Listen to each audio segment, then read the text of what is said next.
As we said before, the small Muslim army won in Badr. In Arabia, that was embarrassing for the Mushrikeen in Mecca. So after around 1 year, the Meccan marched an army to Medina to avenge Badr.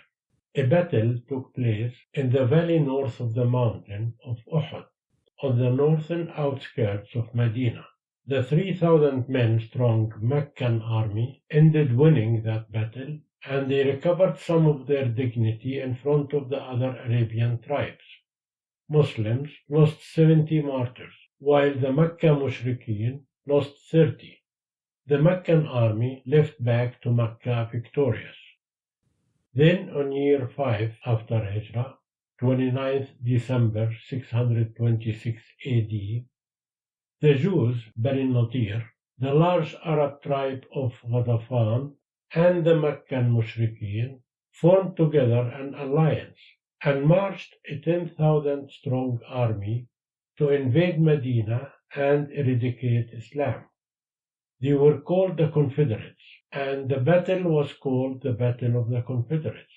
Banu Nadir and Ghatafan came from north of Medina, where their homeland is. The Meccan army came from south and joined the others north of Medina. Dan GIBSON took that the army attacked Medina from north because they came from Petra, which is north of Medina, while Mecca was south. So, according to his analysis, if the army attacked from north, it must be coming from north. As we said, Ghatafan and Banu Nadir came from north because this is where they reside.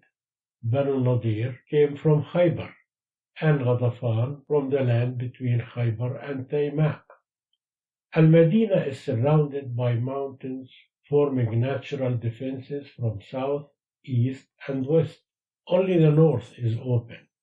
Banu Qurayza, a Jewish tribe in Medina, their homes and castles located at the small southeast corner, which is naturally can be accessed, but is blocked by their houses and castles.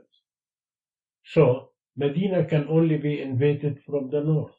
That's why the Muslims excavated a trench to defend the north side. And that's why it was called the Battle of the Trench, in addition to its other name, the Battle of the Confederates. The Muslims, who were 3,000, again were greatly outnumbered, but the trench kept the Confederates' army outside for nearly a month. During that time, the attacking army was secretly in contact with Bani Qurayza to betray the Medina by providing the Confederates access from their southeast corner. After 1 month passed, the provisions of the Confederates' army were depleted. Their horses and camels were dying of hunger. Then a violent wind blew away their tents and put down their fire. The alliance started to crack, and disagreements flared among them. One night, they decided they had enough. The Confederate armies withdrew. The attack of the Confederates failed. Less than a couple of years after, around March 628 AD, the Prophet, peace be upon him, headed 1,400 Muslims in a peaceful march towards Mecca to perform Umrah. Umrah is tawaf around the Kaaba and between Al-Safa wal Marwa. When they reached Al-Hudaybiyah, a place 15 kilometers outside Mecca, they sent to the Meccans seeking permission to enter. Such permission was always given to pilgrims. The Meccan Mushrikeen did not allow them, but after negotiations, the parties reached a treaty. They agreed a 10-year truce, Muslims to abandon their Umrah that year, on the condition that they will perform it the following year. Provision was made for the return of any Meccan who might emigrate to Medina without permission from his guardian, and Arab tribes could ally themselves with either the Meccans or the Muslims as they wished. Although many of the Prophet's companions were very unhappy with this treaty and that they had to return to Medina without performing their Umrah, That treaty gave the Muslims a religious and political recognition in front of the Arabian tribes, which resulted in many more of them joining Islam. After over a year, the Meccan allies broke the treaty. Muslims gave the Meccan 4 months to rectify and pay compensation for the victims. After this 4-month period expired, without the Meccan complying, the Prophet, peace be upon him, headed an army of 10,000 Muslims and marched to Mecca.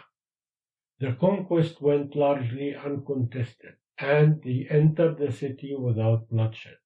The Prophet, peace be upon him, forgave every Meccan who forced him out of his homeland, fought him in many battles for 8 years, killed many of his companions and relatives. Yet, when he won the final battle, after more than 20 years of hostilities and exile, he told his enemies, the Meccans, "Go, you are all free." He went back to Medina in appreciation to the Medina people who supported him. In the year 632, a few months after returning from the last farewell pilgrimage in Mecca, the Prophet, peace be upon him, became ill and died. By the time of his death, most of the Arabian Peninsula had converted to Islam. After the Prophet, peace be upon him, died, Muslims in Medina gathered to elect their leader. The Prophet did not tell them how to select his successor, so Muslims have the freedom to choose best system suitable for different times and ages. However, the Holy Quran stated in Surah 42, verse 38, describing Muslims, Bismillah ar-Rahman ar-Rahim, who conduct their affairs with consultation among themselves. And in Surah 48, verse 10, Bismillah ar-Rahman ar-Rahim, indeed, those who pledge allegiance to you, they are actually pledging allegiance to Allah. The hand of Allah is over their hands, so he who breaks his word only breaks it to the detriment of himself. Those who fulfill their promise to God will receive a great reward. End of the verse.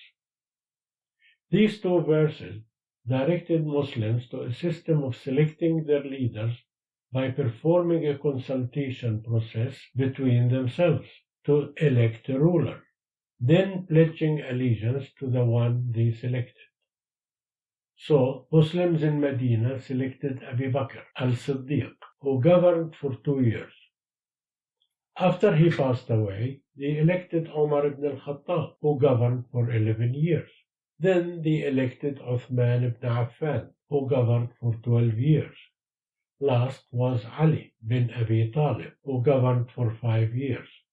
During these 5 years, many troubles and internal battles took place. Biggest of it is the war with the governor of the Syrian provinces. Muawiyah ibn Abi Sufyan controlled the Levant and Egypt regions independently of Ali. A war took place, but settled on arbitration.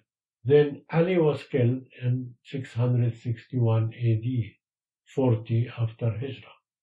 Al-Hasan ibn Ali, his son, was elected caliph in the Kufa, but after 6 months he stepped down and passed the reign to Muawiyah in the best interest of the Islamic nation. Muawiyah became the caliph in 661 AD, made his capital in Damascus, and later started a hereditary succession named Umayyad dynasty. By that time, 40 years after a few hundred oppressed and frightened Muslims emigrated under the cover of darkness to Medina, the Muslims turned within a few decades from being weak and defensive to become the superpower of the old world. They defeated the two superpowers of that time, the Byzantine and the Persians, controlled all the Arabian Peninsula, the Levant, Iraq, and Persia to the east, and Egypt and Libya to the west. Within the following 5 decades, under the Umayyad rule, they added all North Africa up to the Atlantic Ocean and most of the Spanish Peninsula in Europe. Now, after all this introduction, in the next episodes, we will go in some detail to the events that took place after Muawiyah, because this is the period then Gibson said that the moving of the Kaaba occurred during it. Thank you for watching. Kindly share this video and subscribe to this channel. Wassalamu alaikum.